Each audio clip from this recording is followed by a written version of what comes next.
It's August, the final month of summer where kids have the opportunity to enjoy the last few weeks of fun in the sun right before going back to school. But there's another reason to get excited. A new themed month of videos discussing about the 3 original Nicktoons. It's not just cartoons. We're Nicktoons. Not just cartoons. We're Nicktoons. Not just cartoons. We're Nicktoons. Not just cartoons. We're Nicktoons. On August 11, 1991, Doug, Rugrats, and the Ren Stimpy Show debuted on TV and became groundbreaking hits. Now, 25 years later, they're known by millions as classics that paved the way for many animators to produce creator-driven cartoons. The first one we'll give attention to is Rugrats. Created by Arlene Klasky, Gabor Chupo, and Paul Germain, Rugrats is about a group of babies consisting of Tommy, Chucky, Phil, and Lil, going through their everyday adventures exploring their surroundings while their parents have no clue as to what they're doing, while unintentionally causing mayhem all around them. While the show was incredibly basic with their main characters being babies, the show became a worldwide phenomenon, lasting for over a decade with 2 spin-offs, 3 movies, a ton of toys, merchandise, and currently being the only Nicktoon, as of the time of this recording, having a star in the Hollywood Walk of Fame. It was the SpongeBob SquarePants of its time. In honor of its 25th anniversary, today we're going to be taking a look at the original pilot from 1990 and comparing it to the TV show to see what similarities and changes occurred. Now you might be thinking, are you going to do the same thing for Doug and Ren and Stimpy? Well, no. The reason why is because there's not really much of a difference when comparing them to their TV shows. For Doug's pilot, Doug Can't Dance, with the exception of the animation being rougher and the voice actors not having a full grasp on how they'll portray their characters, it's more or less the same premise. For Ren and Stimpy's pilot, Big House Blues, the animation, plots, humor, voices, and character portrayals are pretty much consistent to how it would become later on in the show. Both Doug and Ren and Stimpy would eventually air their pilots as episodes earlier throughout their show's run. Rugrats did not. So with that out of the way, let's take a look at the original pilot and see how well it holds up. The pilot, titled Tommy Pickles and the Great White Thing, starts off with Tommy staring at a toilet that was recently flushed by Grandpa, who's now washing his hands.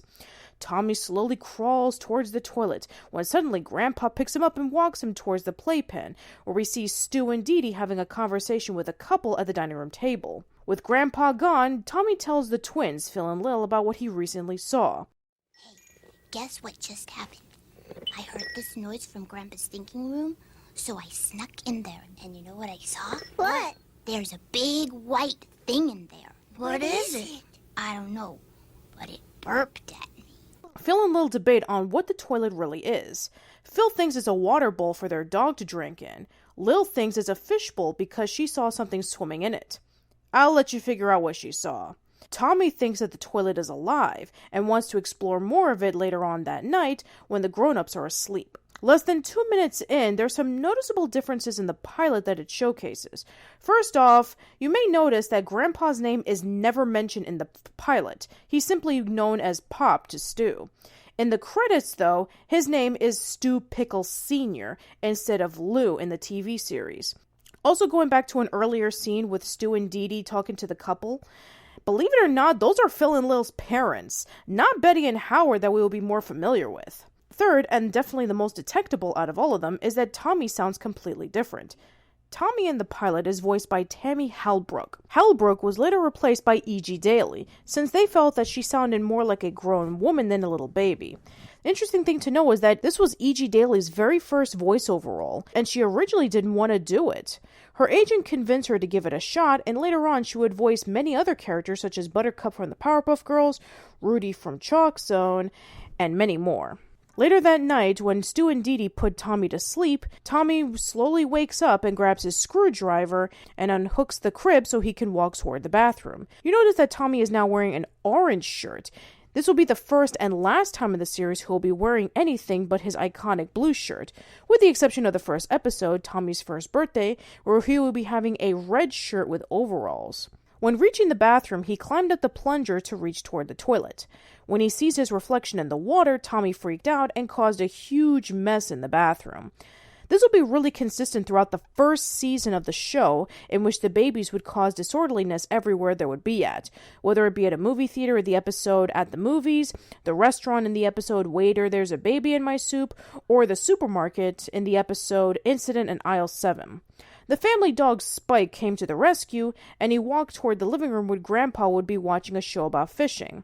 Surprisingly awake, because usually Grandpa would be falling asleep when watching TV. Then a commercial came in with a woman advertising for sticky chicken, with Grandpa leaving for the bathroom.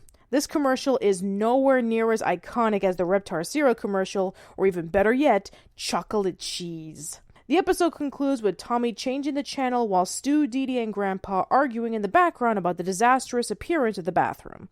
When looking back on the original pilot, the simple premise of Rugrats was kept intact, but with the exception of the minor differences shown earlier. But seeing as this was never meant to be aired on TV, but only for the higher-ups at Nickelodeon to pitch it as an idea for a possible show, watching it is a bit staggering at points.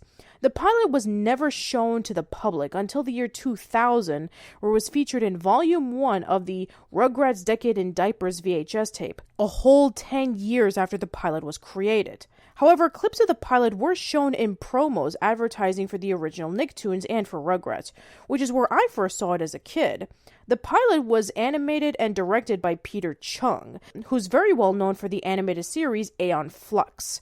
He not only directed this episode, but he co-designed the characters alongside with Arlene Klasky and Gabor Chupo, but also animated and directed the opening theme song. The pilot may only be 6 minutes long, but it's a nice piece of Nicktoons history well worth checking out.